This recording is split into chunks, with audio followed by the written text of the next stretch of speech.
and welcome to yet another week and another Huddle Breakdown. I am Laura and I'm joined as always by James and Alan. James, how are you doing? Good. Getting over a little bug. I was in Pittsburgh over the weekend. I got sucked into tailgating with a bunch of college kids playing beer pong in the middle of the day. And I was already starting to go downhill, not feeling great. And I just didn't turn out real well. So just not bouncing back like I used to.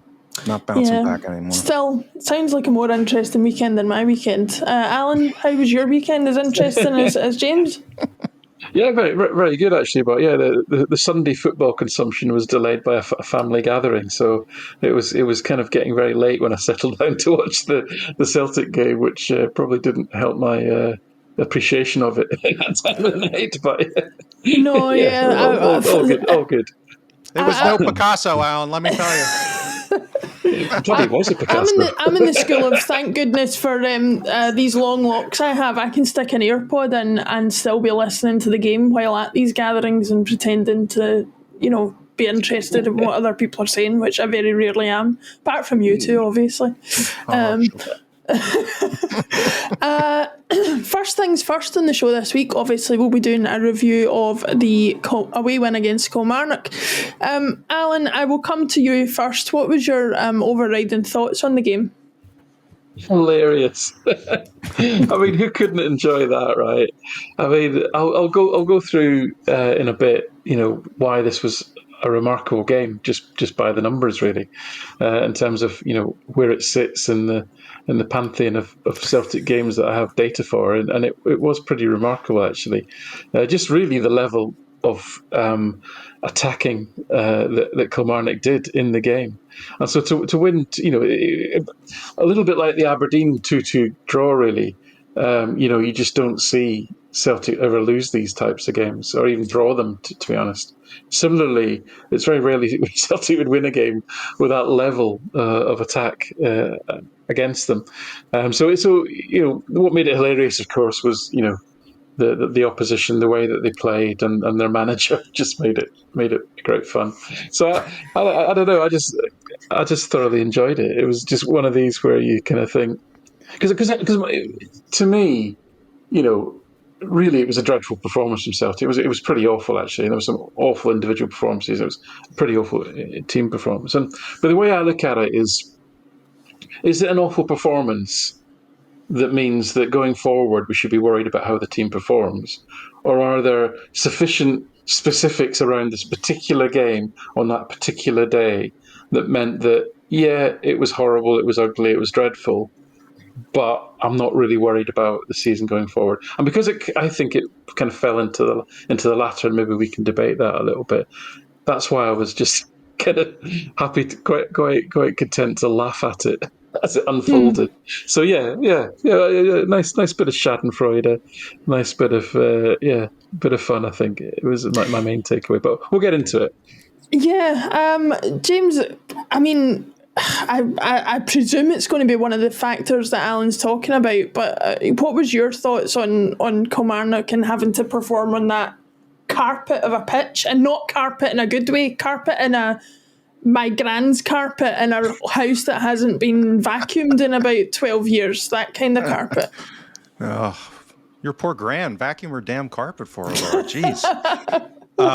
Take your AirPods out and contribute to your family, woman. I should do that. Hang on, you're going down a slippery slope here, both ganging up on a woman telling her to vacuum more, but we'll move on. Whoa, well done. Nicely done. Yeah, we just expect everyone to do it. Yep. I have a unisex vacuum at home. Carry on. It was everything Alan said. I mean, when you hate watch something, or you watch some a terrible TV show or an awful movie, and you just enjoy it so much because of how terrible it is. I mean, that's kind of how I felt. Obviously, hugely impacted by the fact that it ended up being a 2-0 win. Wouldn't have felt quite as well if it was a 0-0 draw, which this had that kind of crap end written all over it. The way the first half hour went, potentially. So I mean, it was I don't extrapolate really anything going forward. It's one of the obvious trap games coming off of a European performance, where a lot of energy was expended against a quality opponent, going to their pitch, and not only their pitch, but like this is, I put it in the, in the Substack chat that we're running for the game time, for us poor people that watch games in our underwear and don't get to go to games or CSCs, is it was windy, dry, the sun was out, for God's sakes. So you could not have a formula for a more wretched style of that pitch that's already terrible. And they turned it into basically like an Australian rules football rugby hybrid with a little bit of football mixed in. And so that all of those factors, I don't really take much from a going forward perspective. And it really is one of those. It's like, okay, we got the 3 points, and who gives a crap otherwise? Because and hopefully, I doubt it. I suspect they'll get top 6 because again, to his credit, he's a decent manager for what he's doing, and he has assembled personnel that makes them a real pain in the ass to play in those conditions. So I suspect, as we talked about heading into the game, previewing it last week, that their home form has actually been pretty good. They've had all these red cards and some of these other factors, so their underlying performance metrics are pretty good. So I suspect they'll get into the top 6, and we'll have to go back to that hellhole one more time post split. But one of the 2 trips is done; it's over with, and we got the 3 points. Good enough. Good enough, indeed. Alan, you talked just in your brief intro there about some of the factors that might have contributed to you, kind of laughing your way through what was an otherwise not brilliant performance. What were some of those factors that you think maybe contributed to you not worrying about the season going forward based purely on this performance? I think, as James has said, it was such a specific match that Celtic got dragged into. If you look at just some of the data from it, like the number of recoveries, I think that they had was something like towards 130, 140 recoveries. Now, normally that's around about 100. Why was that? Well, A, Celtic were playing quite direct as well, and B, yeah, I think they were a bit let's give them some credit, right? They were a bit sharper to the ball, probably. But my God, the number of times, it was just incredible. The number of times the ball would go into their back 4 or back 3, and the guy would just kind of head it away, and it would just fall beautifully for one of their own players. Or they would just lump the ball at the pitch, and it would loop over a Celtic player and fall perfectly for the centre forward. Normally these things just don't come off, but it was coming off time and time and time again. So they were able to build a lot of momentum. Well, I think actually, if you look at the data really as to why am I not that concerned, is because if I look at the Celtic performance data, there were very few metrics by which you would indicate this was a really poor performance from Celtic, and there were a lot of metrics by which you would indicate Kilmarnock played really well. So I think the most if you want to talk about attribution, I think a lot of the attribution really goes to how well Kilmarnock played. My goodness, were they up for it, right? I've never seen McInnes as animated and as orange-red stroke red-faced on the touchline and just generally furious for the whole game. And his team, were so aggressive. 239 pressures they put on, right? That's an incredible number, right? They absolutely went for it. And actually, to give them credit, they were very brave. They set up really with a back 3. Bizarrely, they had Ndaba man-marking Engels. I don't know why they thought that was necessary, but anyway, they did. And Ndaba followed Engels around. And they did the usual man-marking, but Ndaba was nominally one of the back 4, but he picked up Engels. The midfielders tended to latch on to the other Celtic midfielders, and they did the usual sort of man-to-man thing. But they were leaving 3-on-3 at the back.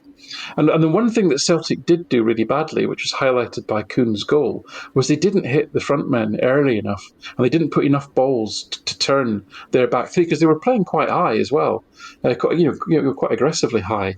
And apart from the Kuhn goal, we just never did that. We didn't do that enough.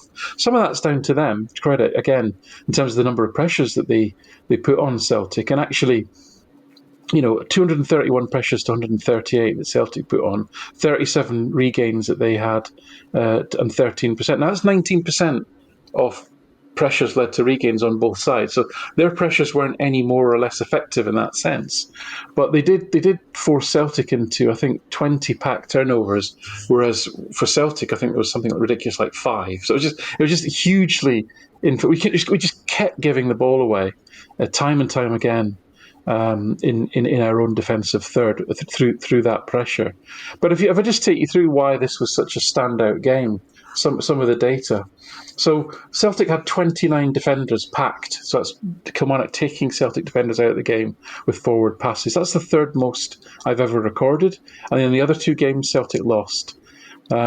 Schmeichel made 7 saves, right? I know that the data vendors said 6, but there were a couple of shots in the game I think they missed, they were mishit shots, but they were shots nonetheless, and they went on target, on one for each team. So I made that 7 saves. That's the most saves that a Celtic goalkeeper has made in an SPFL game in 10 years, right? Celtic won the ball back 23 times in their own defensive third. That's the second most they've had to win back in their own defensive third in any game I've recorded. 28 was the most an away game at Ibrox in September 23. We only lost the ball 22 times in Kilmarnock's final third. That's the 7th lowest. That tells you how few times Celtic were in their attacking third. Kilmarnock recorded the 5th highest packing score, 355. And 3 out of the top 5 are various of the Rangers teams over the last 10 years. They recorded the 4th highest XG of any team, and actually the highest non-penalty XG of any team against Celtic over the last 10 years in league football. The other 3 games that are above them, the Hearts 4-3 game that we won, losing 4-2 at Hibs, and a 3-3 draw at Pittodrie, all had, if not 1, 2 penalties for the opposition, which massively boosted their XG. So it's the highest non-penalty XG Celtic have faced. The second highest number of shots Celtic have faced since I had St Johnstone record 22 shots in a game, an end of season game in May 15. But second highest number of shots, 19. Most shots conceded in the box, 15. No team has managed to get more shots in the box than Kilmarnock managed in my records. And they also had the best an aggregated attacking threat score. So they recorded an aggregated attacking threat score of 55. That's 11 more than any other team has recorded in the records that I have. They had the seven successful crosses, the best I've ever seen by any opposition in the league.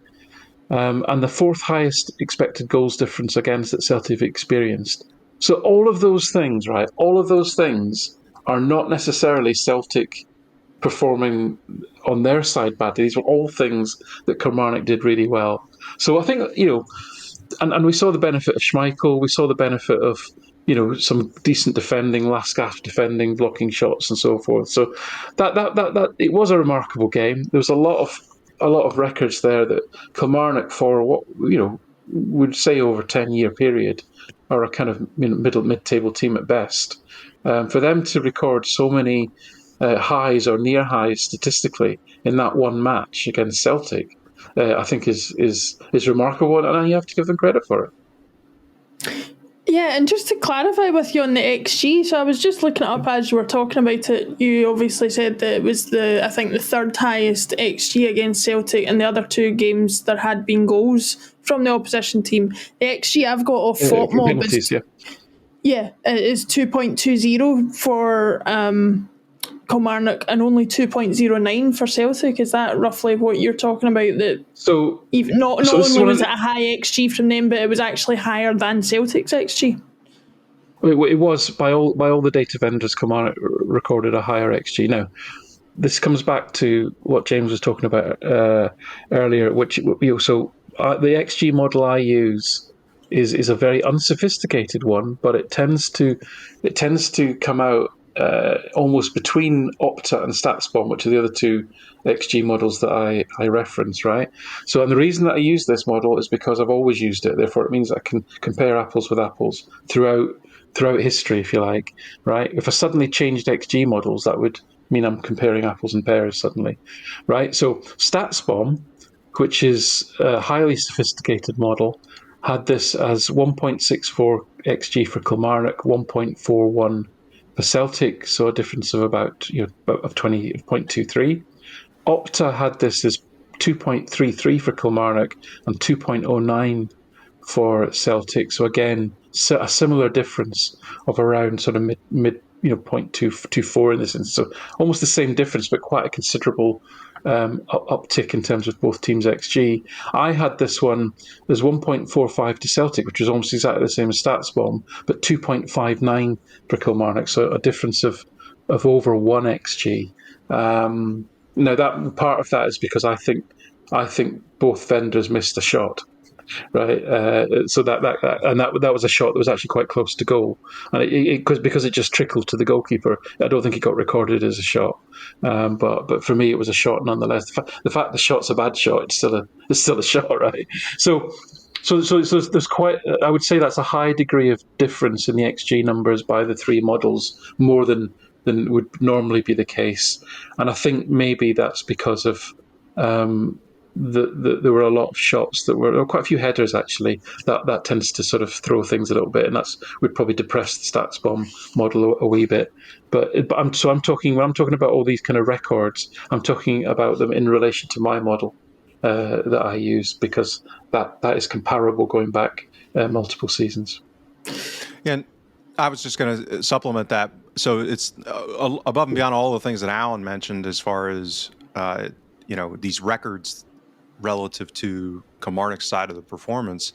To your point, Laura, is we kind of lost the XG game, regardless of vendor, and not only that, because again, you'll get games where that's fairly rare outside of a derby. I mean, this is really rare that we lose the XG battle domestically. I mean, it happens, and it's tended to happen at Kilmarnock. It would be one of the places, and you tend to get, they'll have a long pass rate of like 25%. I think it was 27% Y Scout had for this game, which is, that's the Australian rules part of it. And then, but our long pass rate was like 11%, which is double our normal rate. And again, very, very high for us, because it's, what are you going to do when the ball's just bouncing around like this? You just got to get the hell out sometimes because it's so unpredictable. But they also won the battle as far as control around the box, entries into the box, and touches in the box. That's rare. That's even more rare. So, we'll have games where somebody will nudge us on XG on an occasion, but that's usually because of some big counterattack or a keeper error where they get a double count on their XG because they had a shot that gets saved and dumped right in front of goal, and then they score on it, that kind of thing. So this was like a legit superior performance probably by Kilmarnock, when you kind of go soup to nuts across the board. But, this is why, quality matters. James, I guess the question I would ask, just to close out the Kilmarnock chat, based on everything you've supplemented from what Alan said, is how did we come out of that fixture with the victory then? Because, everything on paper suggests that it should have been a lot tighter and a lot more nerve-wracking than I certainly recall it being. So how did we come out with the victory, do you think? Variance. I mean, we in moments that mattered, our keeper played better. We have a better keeper. We talked about it on the preview show the preview segment of the show last week, that McCrory's not been great. He had a couple of moments where he made some good saves, but overall, for example, the McGregor goal, which was a cross that he, froze on. Again, you can have some empathy from a player's perspective, but he should probably be commanding his box. I mean, it was close enough that if he'd read it, it's windy conditions, that kind of thing. But it's a play that a good keeper should probably make to collect that cross. And so it's that kind of thing. I mean, that's an error. That's a weird thing that broke in our way. And, Kuhn's been on fire and had yet another good finish. And they had some opportunities that they just ballooned, right? And so you have the quality deficit that's kind of systemic, and then you have the variance around that quality. And on this day, we catch these once in a while where a team like Livingston only has 2 shots and scores on both of them, right? So this was the opposite of that. This was they just didn't have good finishing, and combine that with probably the 2 that were their best possibilities. One hit the bar, and Schmeichel made a quality save. I wouldn't say like an outrageous save, but he's a good keeper. He made a quality save on one of them. And the rest of them, they just didn't execute. So that's kind of the formula that, leads to us scoring 2 goals and and them not scoring at all.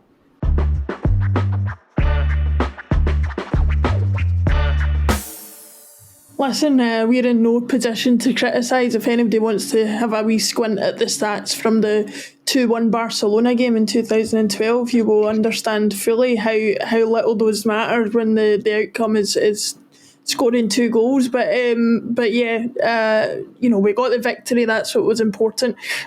James, we'll move on to a piece that you have written, and Alan, I'd love to get your thoughts on it as well, once James sort of goes through his main points from it. But you've written, as you do tend to do every season, sort of comparing this point in the season with previous seasons. We're, I think, 11 games into the season now, so roughly about a third of the way through the season. We're at the second or third international break, so it seems like a good time to sort of look back and sort of collect our thoughts on how the season has opened. How, based on what you wrote about, what's your assessment of the season so far, and what does it say about maybe how the rest of the season's going to go? Yeah, so first I'll just start with the basic facts, which is where are we at? And what I did, I just went back to the last, I think, 7 seasons, and with when Rodgers departed in the 18-19 season forward, and we have the highest points total through 11 games.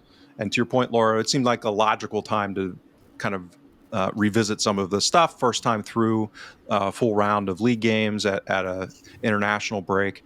So obviously the sequencing of home versus away and that kind of thing, even through the first round, isn't going to be exact or consistent through the different seasons, but gives us kind of a general view. And so we've got 31 points. That's the highest. The next highest was, kind of peak Ange ball in his second season when we had 30. But as Alan and I are apt to say, the real league table lies all the time. So the premise of my analysis in the article is basically, how much of this is legit, how much of it is variance, and what could we maybe glom going forward based off of how the first 11 games have gone. And basically what I flushed out is we're performing very well. I mean, it's not alarmist, but there are some aspects to our underlying performances that lend themselves to potential risk of dropping points going forward. So I don't think that the 31 points is reflective of the quality of performances. So far, we've benefited a little bit from some variance and some aspects of decision-making, the quality of chances being created, that type of thing. If those factors swing back in the other direction, which they might, some of them are uncontrollable, as I lay out in the article and we could talk about, that's when you get into these nasty months of November, December, January, and February, where you play, I think we said play some ungodly amount of games now between now and January, basically twice a week with 3 days in between pretty consistently. So, that's the kind of environment where you start to have some of these things oftentimes will swing back against you. So I lay out the case and what those specifics are. One of the big ones is decision making, and even though we've been doing very well, one aspect that's standing out is kind of our final third decision making amongst players as far as when do I pass and when do I shoot, and we seem to have a collection of players, and it's hard to delineate between player impact versus what they're being instructed by coaches, obviously. But this has been evident in Rodgers' prior season, that players tend to have a go around the box a little more, and instead of passing in teammates that might be better positioned for chance creation. So far, that's worked out. For example, a guy like Cal McGregor has been on fire from distance, as we saw from Ryan Christie. I think it was at the beginning of the 1920 season. Players that start a season on fire like that may not stay that way forever, and then they get a reputation for shooting too much from distance. once the inevitable happens and shots don't go in all the time from 20 yards plus. So it's that kind of factor that could start to swing back against us. And what does that mean? It just means that our probabilities of dropping points increases. I'm not saying it's an alarmist, like I said. We're still on track for very high, mid to high 90s type of point total. And I think that's still a solid kind of baseline. It's just how we get there could be a little bit lumpy in the coming couple of months, as some of this stuff may swing back against us. Yeah, Alan, it is an interesting point in the season, because you feel as though we should be a lot further into it than we are in a lot of ways, because so many of the games are broken up by these consistent international breaks, and then like James says, the number of games you play now between now and the end of January is so packed, and there's so much can affect that. Do you think that has a big impact in how we're going to accumulate points over, say, the next 11 games compared to the opening 11? I think we've seen that even though Celtic have been dominant, that there's been a number of games which are a bit like not like the game on Sunday. That was an exceptional game for the reasons that we've spoken about. But for example, Dundee at home, where we make a raft of changes and kind of win 2-0, it's kind of comfortable. Ross County away. Even Hearts at home, where we kind of huffed and puffed and got won 2-0 in the end. There's a number of games dotted around where the performance levels haven't been exactly thrilling, but then neither would that be the case in previous seasons, and it probably wasn't even the case in the Lisbon Lions season either. I suspect they had a few dodgy 1-0s and scruffy wins along the way. We kind of remember. I went back I did a similar exercise, and I went back and just compared this season to the 22-23 season, which is Ange's second season, because I think that would be one where we would say, probably, I think the majority of supporters would say that was a really coherent season. Ange had them flying. We came out of the traps. That was a season that we started the league campaign with, a 5-0 win at Kilmarnock, a 9-0 win at Dundee United, won the first derby 4-0, etc. 6-1 at home to Hibs, 4-3 at Hearts, and then we lost 2-0 at St Mirren in the middle of that, right? And we scraped a 2-1 at home to Motherwell and a 2-1 at St Johnstone, right? So that's talking about the first 11 games of the season here. So, there were some absolutely exceptional goal gluts in there, but there were also some scruffy games, and we did lose one, which we haven't done in the first 11 games of this season. So I thought that was quite a good comparator. And I just picked out 13 metrics, things like just obviously expected goals, but obviously my model, things like packing scores, XG per shot, and I've got a few specific ones which you won't get from vendors. Like I have a final third effectiveness index, which is a percentage, and that basically says, okay, when you get into the final third, does it result in a shot or at least maybe a corner, right? So you've not lost possession. So based on all the times you get into the final third, how many times does that translate into something positive happening as an outcome versus just losing the ball? So things like that. Looking at this attacking threat index that I talked about, which is just really a volume count of doing good stuff in the final third as well. Things like the pack turnovers, how many passes into the danger zone, one of my favourite ones. So just how many passes do you complete into that zone in front of the goal to the penalty spot, pretty much. How many defenders are you packing? How many defenders are you not? Are the opposition packing? And then finally, the passes per defensive actions. This is the sort of proxy for pressing effectiveness, both against the press and pressing the opposition. So that was the kind of handful of metrics that I chose. When I looked at those, it was actually quite surprising, because what I was expecting was that this version of Celtic would not be as effective an attacking team as that Ange team, but we'd probably be defending a little bit better, right? But I actually found the opposite, which is bizarre. Yeah. So it wasn't overwhelming. It wasn't overwhelming. So I think I largely support what James is saying, but I think it's a little bit more grey based on the data I looked at. So things that Rodgers' team are doing better than Ange's team is they're having more touches in the box, 36 to 29. They're a little bit more effective in the final third. So 37% of final third entries result in something good, as opposed to 33% under Ange. And therefore, the attacking threat score index is 60 as opposed to 53. We're creating more big chances. So 3.54 per game as opposed to 3.09. And we're actually got a better passing score as well. We're taking more of the opposition defenders out of the game as well, and we're actually completing more passes against the opposition press, 9.75 to 8.05, and that could be to do with the fact that maybe teams are sitting off a little bit more, so it may be an opposition style thing. But things like expected goals for is down, total packing score is down, shot quality in terms of average XG per shot is down. We're turning the ball over a little bit more, and we're actually having more defenders packed. So it was kind of net. I think 7 of the 13 metrics were more positive this season than under Ange, if you want to think of it in that sense. So, I would say that's kind of 50-50 really in terms of I don't think this version of Celtic is any less effective as an attacking force as under the first 11 games under Ange. But defensively, the only metrics that we are better than Ange's team is in the fact that the opposition are generating slightly less passes into our danger zone, but only by 0.1.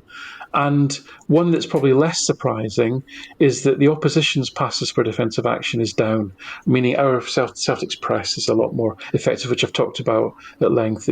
Celtic's pressing under Rodgers is far more effective. But otherwise, all the opposition's attacking metrics are slightly better than under the first 11 games under Rodgers, which surprised me. None of them ridiculously so. We're not talking about huge shifts here at all. I mean, the XG. If you just think about expected goals, it was 0.87 against under Ange. It's 0.93. This season under us. We're not talking about huge differences here. So, So I would say I've got a slightly tempered view compared to James. I don't think the differences are that great. I think we're kind of on track with Ange's season. I would take Ange's season as a benchmark for a very, very dominant Celtic side. So I don't think that's a bad outcome. But the last point that I would make, which is not really based on the data, but I suspect that year on year the opposition are getting worse, and none more so than the main rivals, because what we're seeing this season is that the I Rangers. think Aberdeen have been good this season, Alan, but continue. Aberdeen have been good, and they've been the main challengers over the last dozen years, definitely. But as the Rangers, as their wage bill falls to the level commensurate with the size of club they actually are, and as we're seeing that the quality of player therefore has to come down, because the players that they brought in this summer, younger players, cheaper players, frankly, are not as good as the ones that all left on free transfers over the last 2 years. And therefore this is their new reality. This is them now operating on a more sustainable basis, with a wage bill and a quality of squad commensurate with the size of club they actually are. And as they were by far in second place, the next team down, that kind of accelerates the notion that the rest of Aberdeen accepted. I think the quality overall is year on year, I think, going down, and probably maybe if you did an analysis of ELO ratings, I don't know whether that would back that up, but I suspect it would. I think one man that would agree with you is a certain Cyril Dessers, who, of course, this week said if he scored all the chances that he got, he wouldn't be at Rangers, which I don't think went down well with any bears out there who might be listening. But it was. You don't like the truth, do they? No, it made me chuckle anyway. Well, I mean, uh, Philippe Clement tells the truth. I like Philippe Clement in the sense that he doesn't feel the need to varnish the truth, right? He told them, we're buying younger players, we're buying cheaper players because we don't want a repeat of 2012. He told them that, right? And they yeah. hate that message. They hate that message, but he told them the truth. What he should do is also say, going to get rid of that weird loving cup thing. That is just weird. I don't know what that's about. Culture. I Culture. was just going It's culture, you know. if I could revisit, just because I think Alan and I are generally in agreement. The one thing so with this, kind of dopey attribution framework that I have, one of the primary things I try to do is to allocate between systemic factors versus kind of idiosyncratic player elements. And so I think many of the things that Alan rightly characterized as going better in attack for Celtic this season relative to that, again, I agree. I said it in the article I wrote. Like, if you compare it with that 22-23 Ange team, that's a superior high-level benchmark. Like, that was peak Ange ball completely dominating Scottish football. Like, they were overwhelmed and unable to handle the style of play. And so I think systemically we're in that neighborhood. I think where we're starting to show some issues, and Alan referenced it with average chance quality. So I think we're getting a lot of quantity because of the systemic issues and the good coaching and the good setup and the patterns of play. I think where I'm starting to get concerned is that we have a collection of players that aren't very smart on the ball. And so for example, we had Aaron Moy, we had Matt O'Reilly. Congratulations, Matt, on your first goal at Brighton. Guys who were around the box and interacting with Kyogo, who's a smart player generally on the ball. Now we've got a collection of guys, one who we look towards for that's erratic with Hatate, and Engels, that's not his thing. Bernardo, that's not his thing. McCowan's not playing that much yet. Kuhn's evidence, so I'll touch on this quick. Kuhn is actually playing right in alignment with the profile that I did on him when we signed him. I mean, that the man is sure fast. And he's got kind of proficient technical ability. He's not like outlier technical, but he's, good enough to do good stuff with the ball. He's not Maeda, where he, will balloon crosses and have some shocking on-ball elements. So one of the elements of Kuhn's game that was evident at Vienna and also preceding that was I'll call it inconsistent decision-making. His quality of chances and his decision-making wasn't always the best. And he's been on fire. Like, he's been brilliant. He's in a great run here where his confidence is evidently and obviously high. His finishing's been brilliant. But even during this period, his decision-making at times can be a bit spotty. And I think he's a good proxy for the team overall, which is that when finishing goes away, and that inevitably will swing, the pendulum will swing, even for players. I wrote about this last year, earlier in the season, earlier this year, last season, about Shanklin and how he's been a very good finisher throughout his career, but last season was completely unsustainable. And at some point he'll get cold. And because his decision-making was so bad, that's going to have a real material impact on his performance levels and probably Hearts based off of how reliant they had been on him. Well, I'm not comparing apples to apples here. What I'm saying is that we have a collection of players that are kind of like that. And if our team level finishing takes a notch down, or opposition keepers have for whatever reason, a stretch of 3 or 4 games where they do a really good job shot stopping, you put those mixtures together, when you have not great decision making around the box as far as creating quality chances, that can be an issue. And that Ange team had a superior set of statistics relative to average chance quality, decision making around the box. And again, we had some players that also reflected that in their individual framework as well. So that's part of the main part of the distinction between what Alan laid out and my underlying concern is that when finishing dries up, that we'll be left with bad decision making. and taking shots from bad locations on a relative basis. Again, I'm not going nuts here and saying that the world's going to end. I'm saying on the margins, that could cause kind of a slip in dropping points.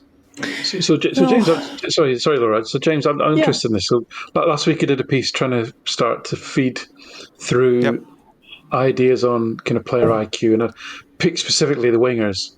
Now, I agree with everything you say in relation to central midfielders, and I think that's a recurring theme that we're going to come back to in terms of the huge drop off in kind of creative numbers that we've got in central midfield relative to that team with the likes of Moy and and O'Reilly and even Turnbull and or Hattati would have been the fourth highest creator. Now he's the top, right? So agree with that. But in terms of coming back to the wingers, so just by simply looking at XG per shot taken and XG of each chance created by those wingers, and not just looking at the season, looking at Celtic careers, I had Coote and Maeda pretty well positioned top right on both of those. So are you saying that certainly with Coote, that was surprising to me. That was a surprise to me because my eye test suggests there's a lot of poor decisions there. There's a lot of shots taken that should be crosses and vice versa. And we know with Maeda, when they're bad, they're really bad. But I think there's a lot of bias in there, and I think maybe certainly with Maeda, you don't get a lot, but what you do get is either really good or really bad. But you don't get a lot of dross like you used to get with Jota, where you got a lot of great stuff, but you got a lot of crap as well. Mine is like a lower version of that, where there's a lot relative to total chances. A lot of it's high quality with some dross. But with Coote, are you saying then that he at some point will revert more to his career profile and that he's overperforming himself in a Celtic shirt? Because what I see is net, accepting the eye test, accepting some bad decisions, compared to other Celtic wingers, he's displaying high IQ in terms of shot selection and chance creation. Yeah, so the way I think about it is I try to delineate between the physical component, the spatial intelligence, and then the decision making, because those are all discrete. And I think those two wingers are a great comparison relative to those three factors. So both of them are really, really fast. And that's something that even Abada wasn't quite as fast, or certainly Jota. So they get through on these through balls in a way that other wingers don't in the frequency, and they get rewarded on an XG basis because of that, particularly in certain models. Big chances, that type of thing. When you get into one-on-ones versus keepers, for example, you get more of a boost for XG models. So I think the physical component, their just raw speed, contributes to that kind of weighting in not only their creation, but their XG. So their average XG, but also the XA that they produce. Because, when you get in behind and you whip those crosses across, Kyogo's are finished and it's like, right there, those kind of plays. So I think there's that element. And then the interesting part, they share that. They're the diametric opposites on the other two components. So Maeda seems to have good decision making, but his technical ability fails him. And so he sees things and picks it out, and then frickin' who knows where the hell the ball's going, right? So if you look at his specifically the decision component of what I do, he's actually good. He's actually above average, but the technical aspect fails him. Coote is the opposite. Coote gets let down at that point of decision making. So when to pass, when to shoot, play through teammates, like that general spatial intelligence of seeing people move, playing chess instead of checkers, that kind of thing.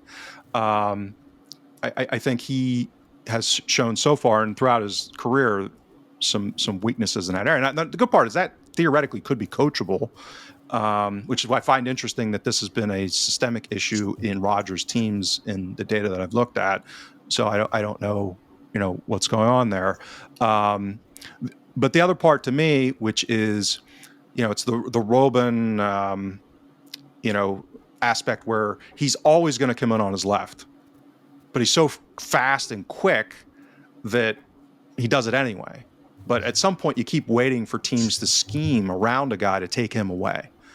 Like at some point, teams are going to double up on him and force him to his right, unless they're morons. Like that would be, given how reliant we are on him right now, you would be like, this guy is not beating us.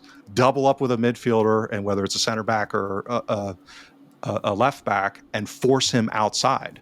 So that's I see fragility with him because of those kind of aspects, where he could get schemed around, where it's harder, when you get players that are just really smart, that's why a guy like O'Reilly, to me, I'm always a big fan, is because when you take things away from guys that are really smart, like high IQ, and aren't as reliant on the physical part, they've had to figure stuff out to be smart, to make up for the fact that they're not the quickest or the fastest. Whereas guys that are just lightning fast, and just to put this into perspective, I do my Y Scout stuff, and it's not, it's more proxy and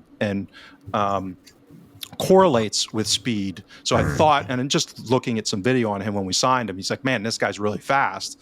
But we have some data from the Champions League now. Like he's up at Adeyemi level. Like he's in that top 36 kilometers per hour high-end speed. So that gives you an idea of how fast he is, and the ability to run in behind and to create physical mismatches.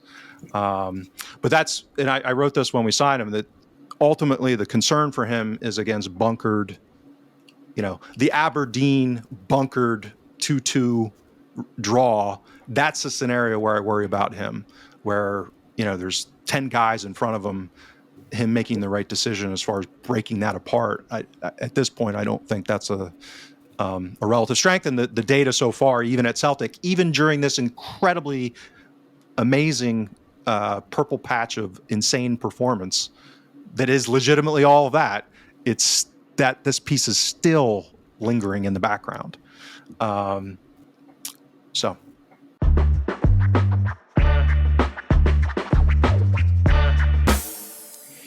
Yeah, all interesting observations, and the only contribution I can make to that is hopefully he continues to perform at the level he is currently performing, because all the better for us if he does, and hopefully none of the other teams are intelligent enough to push him on to be outside, as you suggested, because that would seem like an easy way to nullify him, but they've obviously not managed to do that yet.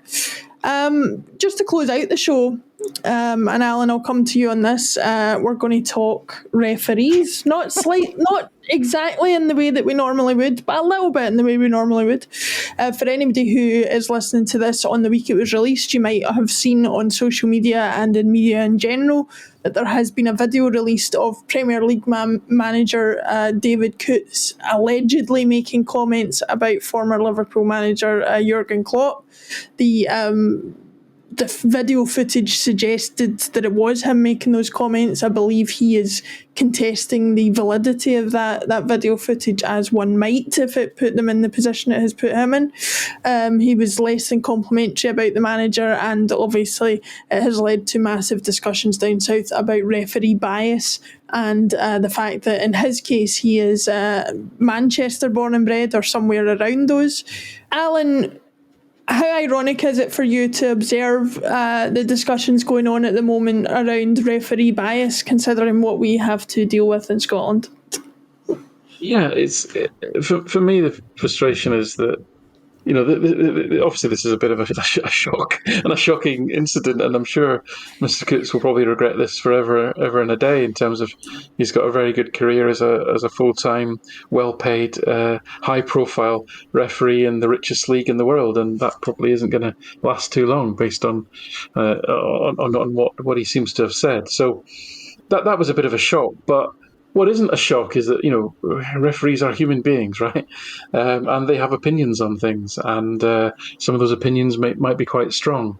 And guess what? They're football fans, and they probably have, as we all do, strong opinions about the football teams that we love and those that we hate, because that is the nature of football. You don't just love the team that you love. That tends to mean you hate the team that you hate. I mean, I live in Sheffield, and you probably struggle, and I would struggle to actually explain to you why there would be a rivalry between Sheffield United and Sheffield Wednesday of any great intensity, but I can assure you it's there. And I can assure you it's sometimes not pleasant, but I'm buggered if I can explain to you, in terms of any socioeconomic or even geographical, to some extent, terms as to why that might be. But that certainly isn't the case in Glasgow, right? I mean, the Glasgow rivalry is something which is well documented and is particularly strong, if not to say vicious, at times, because it's in some ways cultural, and it's in many regards two different cultural groupings, not extensively so, and not exclusively so by any means, but largely and historically. Those clubs have come from different, even ethnic, if not cultural and ethnic backgrounds and ethno-religious backgrounds. So the context of Scottish football is to have this incredible rivalry, and yet we have a governing body that absolutely refuses to even engage with the idea that you would look at these referees that you have, which are part-time, by the way, not like Mr. Coote's, are part-time, and would in any way seek to mitigate risks around bias by establishing, what their background is in terms of their allegiances as a football club. Because, again, I come back to the context of if we're brought up a Celtic supporter, even if you are the most, fair-minded individual and highly professional person, if you've got that, cultural background from your family, your friends, of having this rivalry that is as strong as it is, I'm sorry, but that infects your life, and it affects your decision making. Probably unconsciously, if you're a top professional, but it's always there, and it seems ridiculous that in Scotland, not only do we steadfastly refuse, we even come up with ridiculous excuses like, "Oh, well, the two big clubs are so big, we would never have any referees if we went down this." I'm sorry, but every other bloody country in the world solves for this problem, and there's some pretty big clubs, in other countries. The rivalries in Lisbon, the rivalries in Istanbul, the rivalries in Holland, the rivalries, in other countries, are intense. And you have to be very careful about, ensuring and being seen to ensure that your referees are impartial and not compromised. I don't think the way that the SFA treat their referees does their referees any favours at all, because they do nothing to reduce doubt. We see plenty of evidence on social media in the behaviour of certain referees, especially the likes of Greg Aitken, John Beaton, Andrew Dallas, of being Rangers supporters, and I'm sure there are others that have come out and said they're Celtic supporters on the other side as well, and yet there is nothing done to. Because of the doubt that therefore puts on their performances, the SFA do nothing to protect these people in terms of mitigating factors, in terms of the games that they referee, any evidence of any specific training around unconscious bias and decision making, etc. There's nothing there. But it's what is so infuriating is the unwillingness to even engage in this conversation. It's a hill that the SFA are prepared to die on, to not address this problem. And I, as I say, for me, ultimately the biggest victims here are probably the referees, who then are subject to doubt and therefore distrust, and therefore the abuse that comes with that, because the SFA won't address the problem of dealing with not necessarily actual bias, but the perception of bias and the risk of bias. James, is this something that exists in American sports? I actually don't even imagine that the ferocity of the passion for the teams is as high as it is in football. I might be wrong about that, but certainly I don't ever hear of any issues of fans having issues with certain basketball referees or baseball referees or anything similar. Is that ever an issue over there? The officiating is so diffuse in most of the American sports. So, the closest thing that we have with the passion is college football, American football. And, I don't even know the number. It's probably like 8 officials are on the field during the game, and you have a head official, the referee, but they're all making calls. So, and vital calls, like holding and interference and that kind of stuff. So yeah, there's not that unipolar figurehead like in football where that single person can be attacked. But there's been scandals, betting scandals in the NBA, point shavings, that kind of stuff. So I to Alan's point, I mean, to me, it's just the human element. Laura, you can correct me if I'm using this term correctly, but ultimately the big thing I take away from this story is that guy's friend is a wanker. Is that the term? yeah, I would say so. James, you've never heard, I refuse to believe you've not heard that term before. I have. But yeah, I mean, I think it's probably been directed at him a few times. oh yeah, more than a few.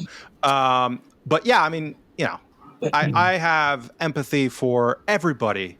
If this was 3 or 4 years ago in lockdown, people stuck on couches, self-medicating and indulging in alcohol and drugs and everything else in food, that everyone was living these horrible lives. And then your so-called friend records something like that and somehow it gets out. I mean, tough. I feel bad for the guy. Again, we're all human. If all of my private conversations with my friends were recorded over the years and made public, my God. God help us all. Yeah, you should see some of the stuff he says before we actually press record on this. It's shocking.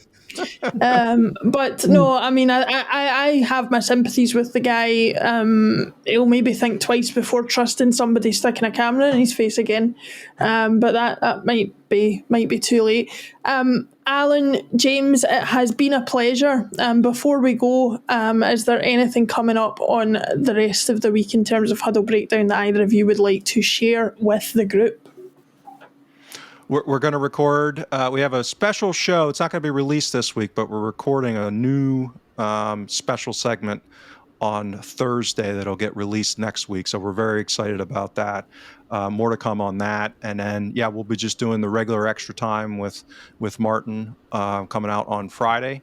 We're still working out specifics on that. Is this the last international break until 2050 or something? I'm so sick of these, but we got to figure out something to talk about for Thursday. I think certainly until March. Okay, so, March. Yeah. Well, at least. But yeah. Anyway, yes. But that's the agenda for the rest of the week.